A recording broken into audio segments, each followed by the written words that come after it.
지금으로부터 약 몇 년 전이냐면은 엄청나게 긴 얘기입니다. 4,000년 전 얘기예요. 시간적으로 치면은 아브라함이 태어난 건 BC 2166년입니다. 그러니까 아브라함이 태어나서 한참 지난 얘기거든요. 실제 나이는 117세 때 얘기입니다. 이 내용이. 자, 그러니까 지금부터 약 4,000년 전의 일들을 기록하고 있는데 아브라함을 하나님은 어디서 불렀을까요? 갈대아 우르라는 지역에서 불렀습니다. 당시에 최고의 문물이었어요. 당시 우리로 치고는 지금 뭐가 있었을까요? 가장 편한 거 태블릿 PC 정도? 그 당시에 최고의 문물을 가진 수메르 문명의 핵심적인 지역이 갈대아 우르였습니다. 자, 그러면은 이런 말은 다른 말로 말하면 우상 숭배가 완전히 만연했던 지역에서 하나님이 셈족을 부릅니다. 누구의 아들이라고요?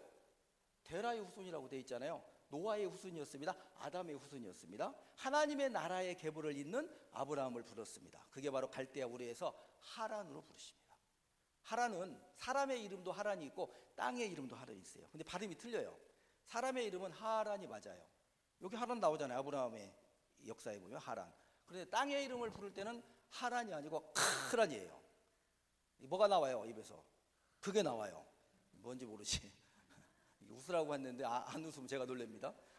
그래서 이 하란의 크란의 뜻은 뭐냐면 불의 도시예요. 여러분 불 그러면 화산이 있겠지? 그렇잖아요. 누가 인공적으로 만드는 불이 아니라 땅에서부터 올라오는 불입니다. 그래서 그 불이 가열을 막 시키면은 돌을 가열시키면 뭐가 나와요? 불이 돌을 녹이면 장항재련소에 뭐가 있었잖아. 쇠가 나잖아요. 철, FE가 나오잖아요. 그래서 철기 문화가 굉장히 발달했던 지역이 하란입니다. 아브라함이 이주했던 하란이라는 땅이에요. 거기서 나온 민족이 있어요. 여러분 이것은 정말 미스테리인데 히타이트라고 들어보셨나요? 성경에는 헷족이라고 나온답니다. 가나안의 7족속 중에 헷족이 있잖아요. 히타이트 민족이 하란을 중심으로 엄청나게 발전된 문물을 가지고 있었는데 어느 순간 히타이트족이 다 없어져 버렸습니다. 역사에서. 그런데 헷족으로 가나안에 이주를 했습니다. 거기에 하나님이 아브라함을 부르셔서 거기서 사명을 주시죠. 내가 내게 지시한 땅으로 가라 하셔서 창세기 12장 1절을 하나님이 시작을 하셨습니다. 그런데 대대로 이 사람들은 목축업을 하는 사람이었잖아요. 네? 목축업. 그러니까 목축업을 하기 때문에 이동을 해야 됩니다. 하나님이 지시한 땅으로 갔습니다. 이동을 합니다. 그래서 지금 오늘 우리가 읽은 본문의 내용은 블레셋 지경에 있는 그랄 땅. 제가 썼어요. 저걸 하니라고 제가 이게 어렵지 않은데 이게 어렵게 했어요. 제가. 그래서 이제 그랄 땅. 옆에 보면 뭐가 있어요? 가자가 있죠.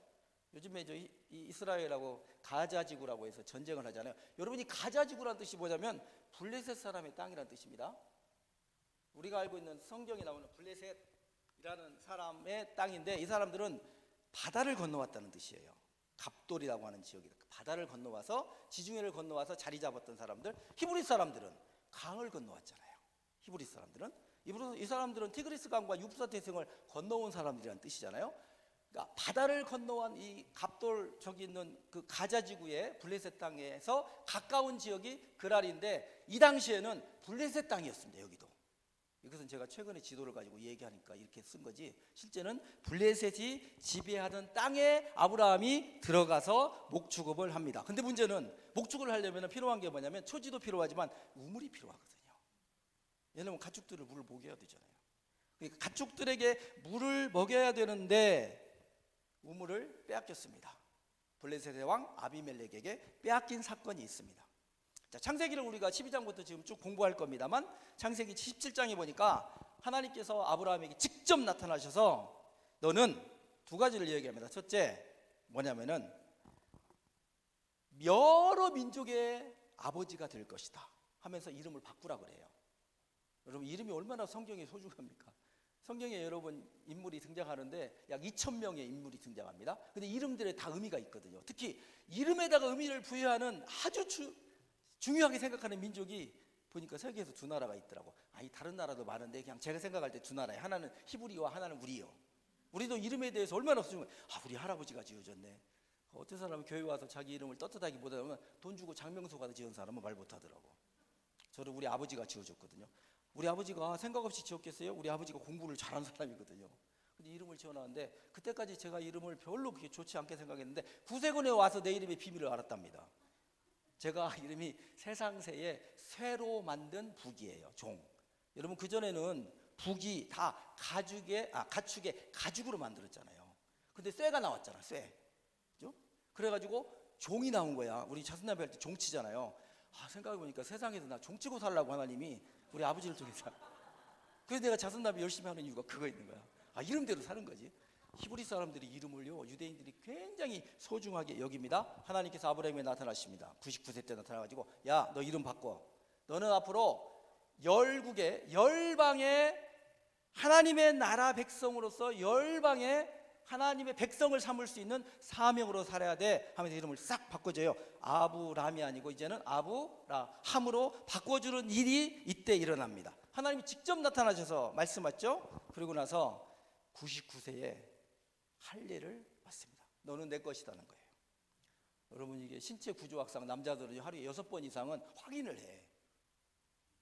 보면서 하나님의 사람이구나, 하나님에게 사람이구나, 나는 하나님의 사람이구나 하고 스스로 자기를 자꾸 자기 신분에 대해서 정체성에서 말하게 하는 하나님의 전략이 할례에 숨어 있었다고 하는 겁니다.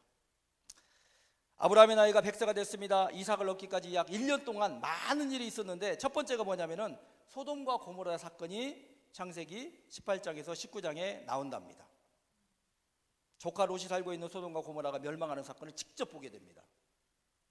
얼마나 우상을 숭배하는 것이 얼마나 심각한 문제인 것을 하나님이 직접 보게 하셨습니다. 둘째는 창세기 20장에 보니까 소돔과 고모라가 멸망한 다음에 그랄 땅에 내려가고 거기서 오래전 애굽으로 갔다가 망신당했던 일이 있습니다. 거짓말했던 거, 자기 부인이 누이라고 했던 거 있죠. 거기서 한 번 더 경험하게 합니다. 사라를 아브라함의 여동생을 믿고 데리고 갔던 아비멜렉 왕이 하나님의 음성을 듣고 돌이키게 됩니다. 셋째는 21장인데요. 그랄 땅에서 아브라함이 하란을 떠난 지 25년 되던 해에 하나님의 오랜 약속이 성취가 되는데 100세 때 이삭을 낳습니다. 이삭은 복음이에요. 이삭은 예수의 구약에 나타난 최고의 모형이 바로 이삭입니다. 아브라함과 이삭은요 복음입니다. 복음. 야곱은 뭘까요? 그럼 야곱은 스스로 말했죠. 나는 험악한 인생을 살았습니다. 이름 자체가 아주 그렇죠. 꾀돌이, 사기꾼이란 뜻입니다. 그런 사람이 야복강에서 하나님을 만나게 되죠. 하나님과 씨름해서. 그래서 이스라엘 이름을 얻잖아요. 그 야곱의 역사는 신약의 서신서입니다. 이렇게 연관이 있다고 하는 겁니다. 네 번째는요 21장 8절 이후에 보니까 이삭이 자라서 첫째 무렵에 이스마엘, 여러분 지금 이슬람교하고 기독교 또 유대교 이런 삼각관계가 지금 굉장히 심각해. 사실 종교전쟁이잖아요. 모든 게 거기에서 시작된 무렵이 이 사건이잖아요. 이스마엘이 17살 되던 쯤에 심한 가정 갈등이 생겨서 하갈과 이스마엘을 쫓아내지 않습니까? 이 사건이 이 여간에 있었던 사건입니다. 마지막은 오늘 우리가 읽었던 내용이죠. 21장 22절 이후인데 목축을 하는 사람에게 가장 소중한 이 목초지와 그 다음에 우물을 빼앗긴 사건. 그런데 빼앗았던 사람들이 스스로 와가지고 그런 말을 합니다. 그라랑 아비멜렉이 그의 군대 장관 빌과 함께 그랄 땅에서 평화조약을 맺기 위해서 아브라함을 찾아옵니다. 아브라함이 그래서 오케이 하고 평화조약을 맺어줍니다.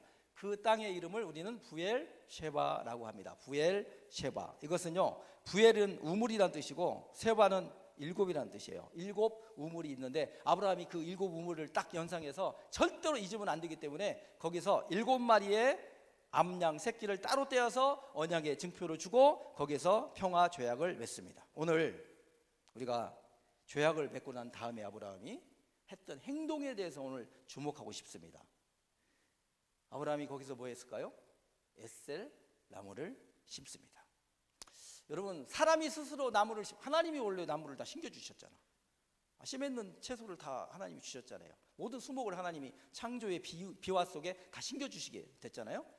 여러분 지금 제가 이제 최근에 미국에 갔다 왔는데 그 미국에 가서 나무를 보고 깜짝 놀랐어요. 이게 굵기와 크기가 상상을 저는 처음 간 거니까. 근데 이보다도 더 큰 나무들이 많대요. 뭐 요세미티 머리 해가지고 하는데 화석을 보면은 보통 나무가 100m 정도 자랐다 그럽니다. 아니, 화석의 증거가 나무가 높이가 100m였다는 거예요. 그러니까 언제를 얘기할까요? 빙하기 전, 노아 홍수 전에 얘기를 하는 겁니다. 그때는 지금 이제 화석을 통해서 연대를 측정하고 그 당시에 기후를 측정해 보니까 평균 온도가 27도였대요. 27도는 얼마나 좋지 않아요? 좋지 않아요? 저 북극에도 동일한 온도였다 그럽니다. 그러고 나서 노아 홍수 이후에 화산, 또 지진, 또 하늘의 창, 뭐 이런 과학적인 것으로 제가 증명하는 시간이 부족하니까 어찌됐든 간에 그런 사건을 통해서 이제 기후가 확 바뀌었죠. 여러분, 노아 홍수 전에 인간의 수명이 900이었죠. 노아 홍수 때 확 줄죠. 빙하기를 겪으면서 인간의 수명이 더 줍니다. 환경에 따라서 유해 환경이 많이 생길수록 저 태양으로부터는 가시광선이 많이 문제가 될수록 오존층이 파괴되면 우리가 직접 태양의 그 유해 광선을 받게 되면 우리의 피부에 문제 생기고 건강에도 문제 생기는 것처럼 그런 일들이 계속 있었다고 하는 거죠. 사람이 나무를 심기 최초로 심은 나무가 무슨 나무일까요? 포도나무입니다. 창세기 9장 20절에 보니까 노아가 농사를 시작하여 포도나무를 심었더라라고 하는 기록이 있습니다. 노아는 농사를 위해서 포도나무를 심었습니다. 자, 오늘 우리가 읽은 본문의 배경은 그렇습니다. 아브라함은 목축에 없어서는 안 되는 소중한 우물을 빼앗겨 생업에 심각한 위기를 느꼈습니다.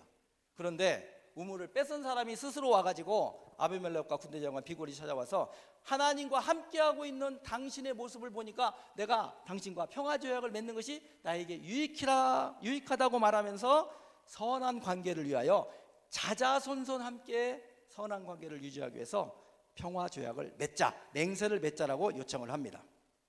그리고 아브라함은 우물을 돌려받고 피차 앞으로 평화롭게 지내자고 합의하여 조약을 맺습니다. 아까 말한 것처럼 부엘셰바 한 거죠. 그걸 기념하여서 7마리의 암양 새끼를 따로 주면서 언약의 징표를 삼게 하고 그 7 우물을 뜻하는 부엘셰바 조약을 맺게 된 겁니다. 평화조약입니다. 그러고 나서 아브라함의 행동이 뭐냐면 에셀나무를 심었다는 거예요. 여러분 좀 이걸 좀 이렇게 의무를 가지고 한번 왜 그런 조약을 맺고 에셀나무를 꼭 심었을까? 성경에 에셀나무를 심은 기록이 2번 나옵니다. 하나는 아브라함이 심은 거 있고요. 그리고 나서 한참 시간이 지나가지고 누가 심냐면 이스라엘의 초대 왕 사울이 기브아에다가 에셀나무를 심은 기록이 남아요. 무언가 의미가 있지 않을까요? 왜 심었을까? 라고 하는 의무를 한번 가져볼 필요가 있다고 하는 겁니다. 그리고 거기서 에셀나무를 심고 나서 아브라함이 하는 행동이 뭐냐면 영원하신 아버지 이름을 불렀더라 이렇게 돼 있습니다. 자, 에셀나무를 심은 이유에 대해서 오늘 함께 말씀을 나누는 거예요. 영원하신 하나님의 이름을 불렀다는 표현, 에셀나무를 심었다는 표현, 이 말씀을 가지고 함께 우리가 하나님의 생각을 생각하고자 말씀을 함께 나누는 겁니다. 성경 전체를 보면 무언가를 기념해서 나무를 심은 기록이 많지는 않습니다. 그런데 오늘 아브라함이 창세기 12장을 시작하면서 하나님의 나라 계보를 쭉 이어가면서 이 언약을 맺으면서 에셀 나무를 심은 기록을 우리가 함께 생각하는 겁니다. 아마도 아브라함의 이런 행동은 나무를 심는 것이 매우 중요하니까 성경이 기록했겠죠. 별 의미가 없으면 그냥 기록을 안 했을 건데 에셀 나무를 심은 것이 무언가 하나님이 우리에게 말하고 싶은 메시지가 있기 때문에 에셀나무를 심은 것 같습니다. 여러분, 우리나라에도 나무를 참 잘 심죠. 식목일이 있는 나라 유일한 나라 우리나라잖아요. 여러분 1950년 6.25 전쟁 이후로 얼마나 많은 포탄이 떨어졌습니까? 저는 6.25하고 15년 후에 태어났으니까 잘 모르지만 기록에 그렇다 이거예요. 속으로 또 그럴 거예요. 지가 나이가 몇인데 그걸 얘기해. 기록은 팩트잖아요. 기록이 역사잖아요. 그렇죠? 그리고 나서 실제 그 화면을 보십시오. 민둥산이었잖아요. 지금 북한이 민둥산이 많잖아요. 너 앞으로 또 가봤냐 그러면 안 가봤지만 기록이 그렇다는 거예요. 화면에 봤어요 제가. 왜냐하면 우리나라가 연탄을 떼기 전까지는 실제적으로는 다 난방을 나무로 했거든요. 저도 옛날에 갈퀴로 솔까지 긁어가지고 가마떼기에다 넣어가지고 메고 와서 이제 불을 뗀 기억이 납니다. 벌거숭이 됐죠. 전 국토가 그랬습니다. 그런데 1951년보다도 비교해 보니까 지금이 인목축척이라 합니다. 평방미터당 나무가 얼만큼 식재되어 있는가를 보니까 260배 더 많은 나무들을 우리가 심었다고 합니다. 이것은 박정희 대통령이 시작한 치산 녹화 사업의 결과라고 얘기합니다. 그래서 이 우리나라 사람들이 나무를 많이, 우리 강산 푸르게 들어보셨죠? 어디서? 유한 킴벌리 광고예요. 그래서 나무를 엄청 심어가지고 지금 전국 우리나라 국토의 약 67%가 산인데 그 중에 60%를 나무로 꽉 채웠습니다. 그러니까 이것은요, 인류 역사상 이런 나라가 없다는 거예요. 그래서 해외에서 우리나라를 겨냥하면서 이 치산 녹화 사업이 어떻게 이루어졌는가에 대해서 와서 배우러 할 정도로 많은 나무를 심게 됐다는 겁니다. 여러분, 나무를 목적 없이 심는 사람이 있을까요? 제가 최근에 저 몽골에 이제 그 업무 검사 때문에 갔는데 그 몽골 대표부 앞에 세계 대장이 거기를 방문해가지고 그 여성 총재가 나무를 심은 기념식수가 있더라고. 그래서 이렇게 해가지고 봤더니 진짜 그분이 심고 간 나무예요. 그 사진을 찍어가지고 그분이 은퇴했는데 그분에게 보내줬거든요. 제가 보낸 건 아니고 제가 번역을 통해서 보낸 거예요. 사진은 제가 찍었어요. 그분이 얼마나 기뻐하는지 몰라요. 그걸 소식을 듣고. 여러분, 나무는 반드시 목적이 있어서 심는 겁니다. 아브라함이 부엘세바에서 에셀나무를 심을 때에 그는 갈대아 우르를 떠나 소명의 땅 가나안에 들어가 정착한 지 25년의 세월이 지날 때입니다. 오늘 읽은 내용 중에 아브라함은 부엘세바에서 에셀나무를 심었고 거기서 영생하는 하나님 여호와의 이름을 불렀으며 그가 블레셋 사람의 땅에서 여러 날을 지내었더라. 왜 굳이 에셀나무를 심고 하나님의 이름을 불렀을까? 성경에 여러분 나무 많이 나와요. 여러분, 유대인의 속담이요, 정말로 우리가 한번 본받을 나무 속담이 뭐냐면 당대의 소출을 얻으려면 포도나무를 심으라 그랬어요. 저는 포도나무집 아들입니다. 과수원집 아들이니까 포도나무 과수원집 아들이니까 이거 금방 이해가 돼요.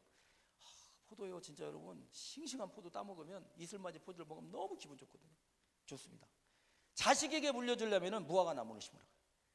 그러니까 이게 수명이 길다는 거예요. 근데 이제 그 다음 말이 뭐냐면 손자에게까지 물려주려면은 올리브 나무를 심으라.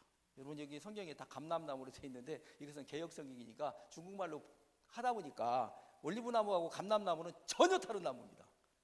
그런데 이게 그냥 감람나무로 이해를 하는 거예요. 비슷하니까 이제 올리브 나무입니다. 그래서 손자까지 물려주려면 올리브 나무를 심어라. 그 외에도 여러분 우리가 잘 아는 대로 무슨 나무가 있을까요? 노뎀나무 기억하시죠? 시띠나무 기억하시죠? 왜냐하면 성막을 지을 때 썼잖아요. 시띠나무. 상수리나무. 누가 상수리나무 가지에 머리가 길어가지고 이렇게 걸려서 동동동 했죠, 성경에? 요나단. 상수리나무에 걸려있잖아요. 요나단이 머리가 길어가지고. 백향목 어디에 많죠? 레바논에 많아가지고 솔로몬이 3교대로 해가지고 석 달씩 10,000명씩 뽑아가지고 백향목을 거기 가서 잘라오도록 하지 않았습니까? 여러분, 우리가 생각하는 안식과 쉼을 생각할 때 가장 먼저 생각나는 것은 노뎀나무입니다. 그렇죠. 이것은 열왕기상 19장에 나온 엘리야와 관계가 있죠. 엘리야가 갈멜산 전투에서 승리하였지만 북이스라엘의 아합 왕의 부인 이세벨에 유업을 합니다. 그때 그가 진짜로 빨리 도망갔어요. 참, 어떻게 그렇게 도망가는데 1등인지 몰라, 엘리야가. 여러분, 당대에 엘리야처럼 능력 많은 사람이 없었어요. 구약에 가장 기적을 많이 일으킨 사람은 엘리사입니다. 엘리사. 근데 그의 스승이 누구예요? 엘리야잖아요. 여러분, 갈멜산 전투를 생각해 보십시오. 3년 6개월 동안 비 안 하는데 서쪽에서 뜨는 손바닥만 구름을 보고도 하나님의 징조로 알고 비를 피할 것을 대비하라고 할 정도로 대단한 영적 능력을 가졌던 사람이 엘리야입니다. 갈멜산에서 아합과의 전쟁에서 승리했잖아요. 850명과의 선지자의 싸움에서도 이겼지 않습니까? 불을 내려 하나님이 그 물을 부은 도랑을 파고 물을 부어가지고 각을 뜬 그 모든 것들을 다 불태울 정도로 하나님의 능력이 충만했던 사람입니다. 그런데 그 여자 한 사람의 말 때문에, 여자들 그래서 말 조심해야 됩니다. 그 이세벨의 말 한마디 때문에 엘리야가 주랭랑을 칩니다. 그래서 그가 머물렀던 땅 어디예요? 부엘세바. 근데 쪽팔리니까 사람들 거기다 놔두고 하룻길을 걸어가지고 노뎀나무 아래서 내가 죽기를 청하는 장면을 우리는 읽었습니다. 그래서 노뎀나무는 뭔가 안식을 주겠구나 라고 생각하는 잘못된 사고를 우리가 가지고 있는 겁니다. 아주 답답한 마음, 한심한 마음이죠. 이같이 큰 역사를 이루었는데 여자 이세벨의 말 한마디 때문에 도망친 자신의 신세를 보면서 죽기를 청하는 장면이 나옵니다. 여러분, 노뎀나무는 절대로 그늘을 주지 않습니다. 그래서 노뎀나무 아래에서 그늘을 편한 안식이라는 말은 잘못된, 어디 갑니까? 노뎀나무 카페가 많더라고. 근데 노뎀나무는 절대 안식을 주지 않습니다. 그늘을 제공하지 못하기 때문에 따사로운 태양을 가릴 수가 없는 나무가 바로 노뎀나무입니다. 이 나무예요. 쌀이나무예요. 쌀이나무. 광야의 쌀이나무가 노뎀나무입니다. 아마도 엘리야는 하나님이 자신의 형편에 대해서 이렇게 말합니다. 이제 나는 끝났구나. 하나님, 이건 끝인가요? 포기한 심정으로 노뎀나무 아래서 나 이거 태양도 피할 수 없고 빛도 피할 수 없는 이곳에서 나 죽어버릴 거야 하고 퍼포먼스를 했지 않았나, 이게 우리가 생각하는 것이 더 합당하다는 겁니다. 이 나무예요. 그런데 오늘 아브라함이 심었던 이 에셀 나무는요, 그렇지 않아요. 뿌리가요 약 30m를 들어갑니다. 잘 자라면 10m까지 커요. 그리고 이 나무는 매우 풍성해서 햇볕을 다 가릴 정도로 굉장히 가지가 풍성한 나무가 바로 에셀 나무입니다. 이 나무예요. 전혀 다르죠. 자, 앞으로 노뎀나무 아래에서 쉬면 안 됩니다. 노뎀나무 앞에 가면은 우리 죽겠다는 거예요. 피하지 못합니다. 근데 어디 가서 쉬어야 될까요? 에셀 나무 아래에서 우리가 쉬는 게 맞습니다. 문제는 이 에셀 나무의 잎이 짜다는 데 있어요. 그래서 일명 소금나무라고 부릅니다. 제가 현장에 가서 직접 에셀나무를 따서 넣어서 먹어봤기 때문에 확실합니다. 만약에 닭 한 마리를 그대로 백숙을 할 때 이 에셀나무 가지 하나를 잘라가지고 위에다 얹어놓으면 전체가 간이 맞습니다. 그 정도로 잎이 굉장히 짠 나무가 바로 에셀나무, 소금나무라고 합니다. 짠잎의 성분이 공기 중에 수분을 흡수해서 새벽녘에 이슬을 맺게 되는데 그 모습이 이렇게 잘 보여요? 이게 이슬 먹은 에셀나무인데요, 사람들이 보고 감동을 먹을 정도의 아름다운 모습을 가진 것이 바로 이 에셀나무라고 합니다. 유대인들은 이슬 방울을 머금은 에셀나무 밑에서 휴식을 취할 때 광야 같은 인생에서 잠시나마 안식과 평화를 누렸던 것이죠. 새벽녘에 듬뿍 내린 이슬은 해가 뜨면서 서서히 증발하는데 한낮의 뜨거운 광야에서 에셀나무 그늘은 이슬이 증발하면서 그 주변의 온도를 약 10도를 낮춰버려요. 그러니까 얼마나 선선하겠어요. 여러분, 그쪽 땅은 뭐가 없어요? 습도가 없잖아요. 그러니까 햇볕만 가리면 선선하단 말이에요. 그런데 그 선선함에다가 10도를 더 낮추면 얼마나 선선하겠어요? 인간에게, 광야를 걷는 나그네들에게 엄청난 안식과 평화를 주는 나무, 이것이 바로 에셀 나무라고 하는 겁니다. 그러면 이제 왜 아브라함이 에셀 나무를 심었을까? 첫째, 하나님의 돌보심, 하나님이 나와 동행하신다는 사실을 감사하기 위해서 심었던 기념 식수가 바로 에셀 나무. 한마디로 말하면 기념 식수가 에셀 나무입니다. 여러분, 이방 땅이잖아요. 자신의 고향이 아닙니다. 자기 친척 그걸 다 떠났잖아요. 기득권을 다 포기하고 하나님의 말씀 한 말씀을 듣고 와서 이방 땅에서 머물면서 그나마 자신을 위해서 하나님이 주셨던 초지를 목축을 위해서 다 빼앗겼는데 스스로 와가지고 평화조약을 맺고 빼앗았던 우물을 돌려줬다. 이걸 생각하니까 하나님이 나와 함께 하시구나, 하나님이 약속한 것처럼 하나님은 나를 통해서 하나님의 나라를 이루어가는 확실한 은혜의 하나님이구나 라고 하는 사실을 그는 깨닫고, 그래서 기념하여 심었던 나무가 바로 에셀 나무라고 하는 겁니다. 우리는 이제 종종 무언가 기념해서 하나님께 드리는 것들이 있었잖아요. 어느 분은 아이가 출산했어요. 그랬더니 아이 출산을 기념해가지고 교회에 무언가 기념하고자 해서 이렇게 헌금을 하시고 이제 비품을 하시더라고요. 다임상한 입장에서 보니까 좀 조심스럽잖아요. 그래서 충분히 설명을 하죠. 이게 가족들 간에 합의가 된 겁니다. 왜냐하면은 그들 형편을 다임상은 알고 있으니까. 그런데 그 기념되는 그것이 감사해서 무언가 그걸 바라볼 때마다 하나님께 더욱 감사하고 싶어서 그 비품을 하나님께 드리는 일이 있었습니다. 여러분, 어떤 분은요, 자기가 수술을 했어요. 제가 진짜 잘하는 분이에요. 수술했는데 자기 뼈를 깎아 넣으면 1,500만 원이고, 죄송합니다. 인공 뼈를 넣으면 1,000만 원이고 자기 뼈를 깎으면 500만 원이에요. 자, 사관이었어요. 그분이 어떻게 했겠어요? 사관님 어떻게 하실까? 내 뼈를 깎으면 500만 원이고 인공 관절을 그 뼈를 넣으면 1,000만 원이래. 지금 오래된 얘기예요. 2006년 얘기입니다. 제가 어떻게 할 거예요, 사관님? 정교님 어떻게 할 거야? 정교님 인공 관절이 1,000만 원이고 자기 거 깎으면 500만 원이래. 정교님 묻지 마요. 500만 원. 사관님 어떻게 하실려고 그래요? 그래서 그분은 결단했답니다. 여사관하고 합의해가지고 500만 원으로 합시다. 자기 뼈를 깎았답니다. 그래가지고 뼈를 넣었어요. 수술비를 아꼈잖아요. 그것이 기념돼가지고 그 교회가 하나 개척되는데 마중물이 되고 종잣돈이 됐어요. 그러니까 제가 이렇게 말씀드리는 걸, 이 아브라함이 왜 에셀나무를 심었는가를 지금 생각이 정확하시죠? 기념하여 심은 나무가 바로 에셀나무라고 하는 겁니다.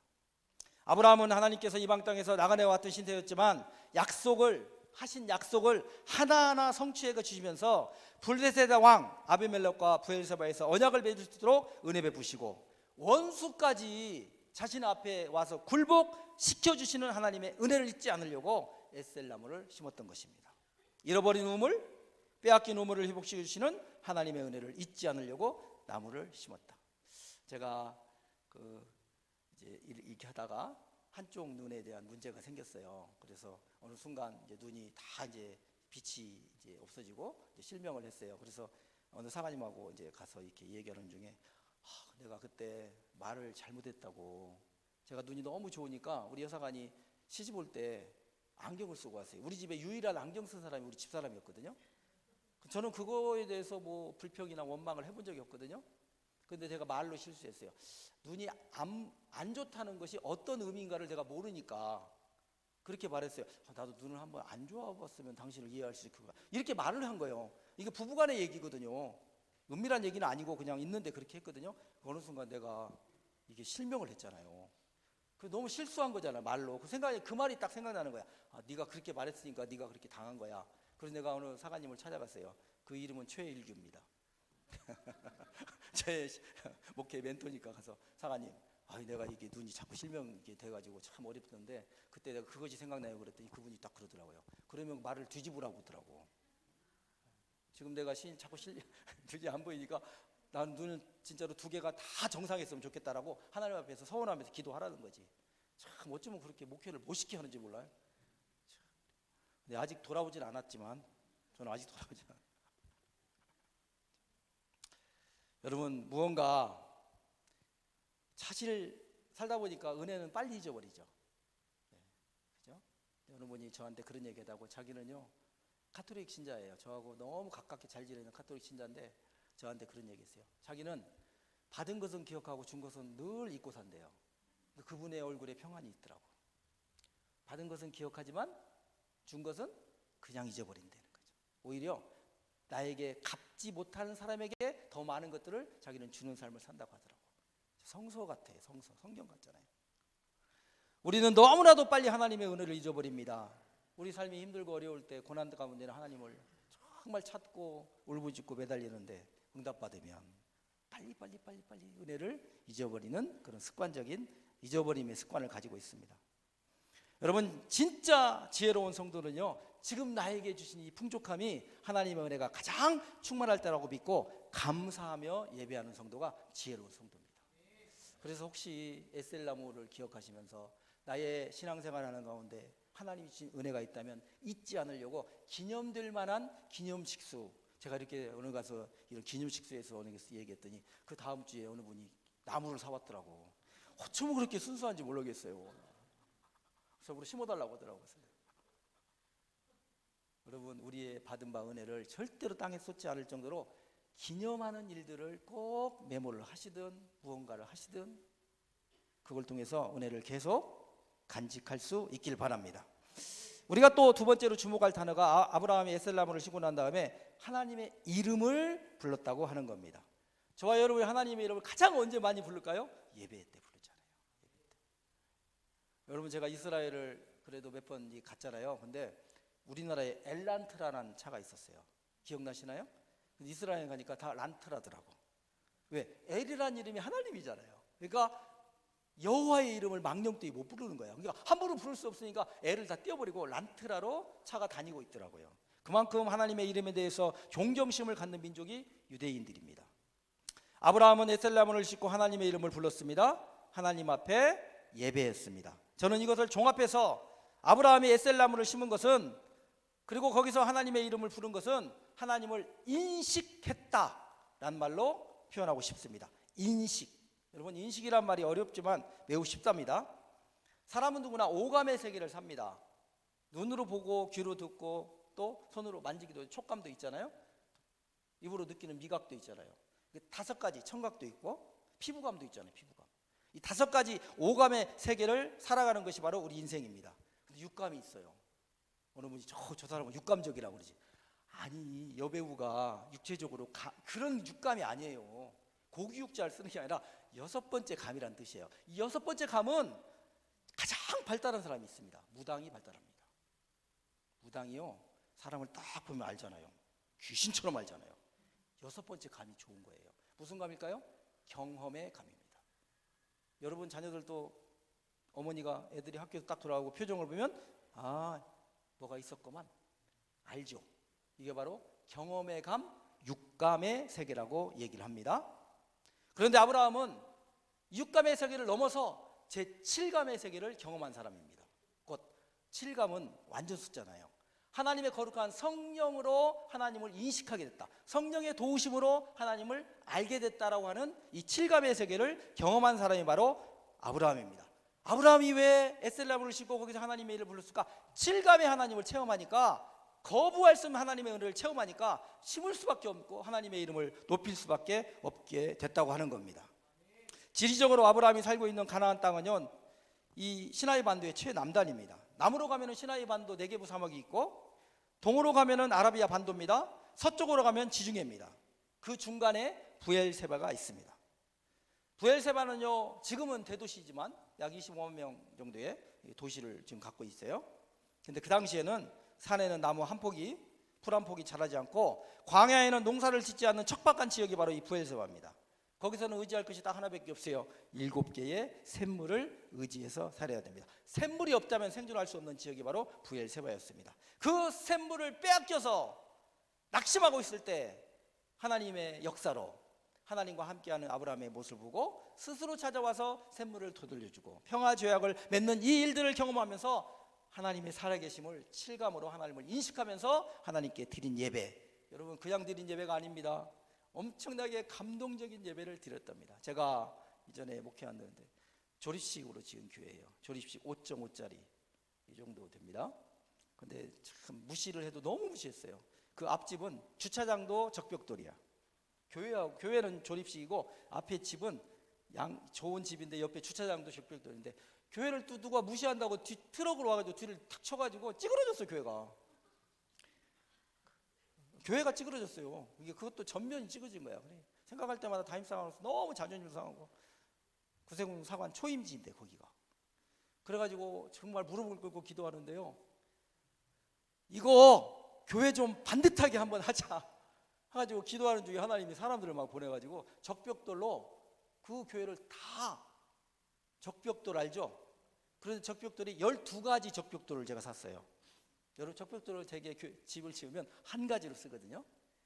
왜 그랬을까요? 제가 그 공장을 직접 가가지고, 파치라고 알아요 혹시? 적벽돌을 만드는데 터져가지고 금이 가 있잖아요. 그러니까 가지수가 12가지를 제가 사가지고 그걸 갖다가 전체를 다 적벽돌을 두는데, 제가 마지막에 학교 갔다가 야간 학교를 갔다 와서 그 공사를 마무리할 때 그 교회를 이렇게 돌면서 흘렸던 눈물, 이건요 감동이, 여러분은 전혀 저하고 관계없는 사람이잖아 지금. 그 찌그러진 교회에 거기다가 적벽돌로 전체를 돌리고 밤에 와서 그 달빛을 보면서 그 적벽돌을 이게 손으로 하면서 한 바퀴를 도는데요, 그게 50평이거든. 우리 여사관이 왜 안 들어오냐고 하는데 눈물 때문에 내가 못 들어갔다니까요. 그 정도의 감동이 있더라고. 감동. 여러분, 아브라함이 지금 에셀나무를 심은 이유는요, 이 감동, 우리가 주체할 수 없는 감동이에요. 남의 땅에 와가지고 이 뺏겼던 우물, 뺏겼던 초지를 다 찾고 스스로 찾은 게 아니라 전쟁한 것도 아닙니다. 그들이 와서 스스로 돌려줬잖아요. 그 감동을 가지고 하나님 앞에 에셀나무를 심고, 그리고 하나님의 이름을 불렀다. 여러분, 그 하나님의 이름을 불렀다는 데 한번 주목을 해볼 필요가 있습니다. 사람은 유한합니다. 그러나 하나님은 영원하십니다. 이 세상에 영원한 게 있을까요? 한국의 지성이라고 하는 이어령 교수, 지성에서 영성이라는 책을 여러분 읽으셔 봤을 거예요. 80대 중반의 나이에 암으로 진단을 받고 영성으로 암을 이렇게 정의했습니다. 인간은 태어남이 곧 고통과 병을 안고 태어나고 이별을 반복하는 삶이고 죽음 또한 이별의 한 부분으로 자신은 받아들인다. 그래서 손등으로 해서 죽음이라고 하는 것은 손등과 손바닥의 관계, 곧 삶과 죽음은 공존하는 것이라고 여기고 투병하지 않았어요. 친병했습니다. 친병. 투병하지 않고 친병했습니다. 결국 사람은 의존적인 존재, 유약한 존재이지만 오직 스스로 계신 하나님밖에 계시지 않는다는 믿음을 가지고 그는 살았습니다. 그리고 죽음을 당당히 받아들였습니다. 그리고 자신의 딸이 있는 이민아 목사가 먼저 가 있던 천국을 향해서 순례자의 길을 터벅터벅 걸어갔던 사람입니다. 아브라함이 에셀나무를 심었을 때 나이가요 117세쯤 되었을 것으로 추정합니다. 이삭을 모리아산에서 데려가기 직전입니다. 여하튼 아브라함이 생각할 때는 인생, 나는 유한하지만 하나님은 영원하다. 그래서 하나님을 영원한 이름으로 영원하신 하나님이라고 그렇게 불렀다고 하는 겁니다.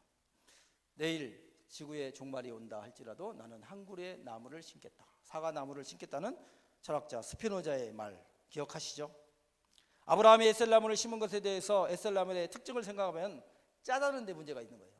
여러분 성경에서 짜다 그러면 소금을 생각하죠? 근데 기가 막히게 아브라함 이후로 하나님께서 시내산에서 11개월 동안 모세를 통해서 율법을 주셨죠. 그 율법에 레위기 2장 13절에 소금 언약이라고 하는 언약이 나옵니다. 영원히 변치 않겠다는 언약이었습니다. 아브라함은 자신은 죽더라도 그의 자자손손 하나님의 은혜를 기억하며 하나님의 복을 누리라고 간절한 소망을 담아서 이 에셀나무를 심었던 것입니다. 에셀나무를 심은 것은 후손들의 믿음의 길을 따르라고, 하나님에 대한 믿음 외에는 복된 길이 없다는 것, 영원한 것은 하나님뿐이라는 것을 가르치기 위해서 교훈으로 에셀나무를 심었다고 하는 겁니다. 여러분 바벨론 성경의 역사의 구약에 하나는 이배굽, 출애굽이 큰 역사예요. 그렇죠? 그 절기가 많이 나오잖아요. 그리고 다 또발의 민족적으로 큰 고통을 당한 게 뭐예요? 바벨론 포로 유수 70년의 기간입니다. 끌려갈 때는 70년 아무튼 70년 만에 돌아오긴 하면 실제적으로는 한 150년 만에 다 돌아오긴 합니다. 돌아와가지고 하나님을 잃어버렸습니다. 여러분 에스라가 돌아올 때는 끌려간 지 150년 만에 돌아오는 거예요. 한 번에 돌아온 게 아니잖아요. 150년이면요 5세대입니다. 30년, 3, 5, 15잖아요. 그러면 하나님을 다 잃어버렸죠. 율법을 잃어버렸습니다. 그러니까 그들에게 돌아와서 첫 번째 할 일이 뭐냐? 율법을 다시 가르치는 일이었습니다. 그 첫 번째 율법을 가르치면서 에스라 3장 1절부터 6절에 보니까 두 가지를 했습니다. 첫째는 제사에 대해서 회복을 시켰어요. 제사, 하나님과의 관계죠. 예배를 회복시켰습니다. 두 번째는 절기를 회복시켰습니다. 절기는 뭐 하는 거예요? 다음 세대에게 우리와 동행하신 하나님, 우리를 구원하신 하나님, 우리에게 늘 소망 되신 하나님을 가르치기 위해서 절기를 회복시켰습니다. 절기. 여러분 무언가를 기념하기 위해서 다음 세대에게, 기성세대가 교육을 위해서 해야 될 일들, 오늘 저는 에셀나무가 그런 의미가 있다라고 확신합니다.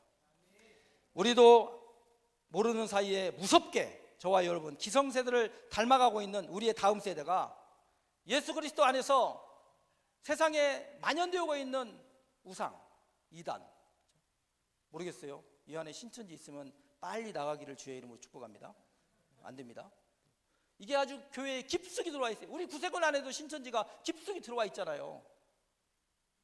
우리 서울지방 안에 있는 어느 교회도 신천지가 끌어들여가지고 문제가 됐죠. 남서울도 또 그렇습니다.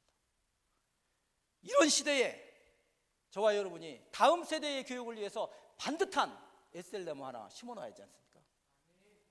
하나님이 나와 동행하셨고 나에게 영원한 소망을 주시고 어떤 상황에서 하나님은 변치 않고 우리가 불려야 될 영원한 하나님이라는 사실을 다음 세대에게 나의 신앙의 모델을 통해서 그들에게 전수할 수 있는 교육 차원에서라도 철저하게 에셀나무 한 그루는 심어야 됩니다. 100일 작정 돌파기도 50일째 되는 날, 여러분 꼭 신앙의 에셀나무 한 그루는 반드시 심는 여러분들이 되시기를 주님의 이름으로 축복합니다.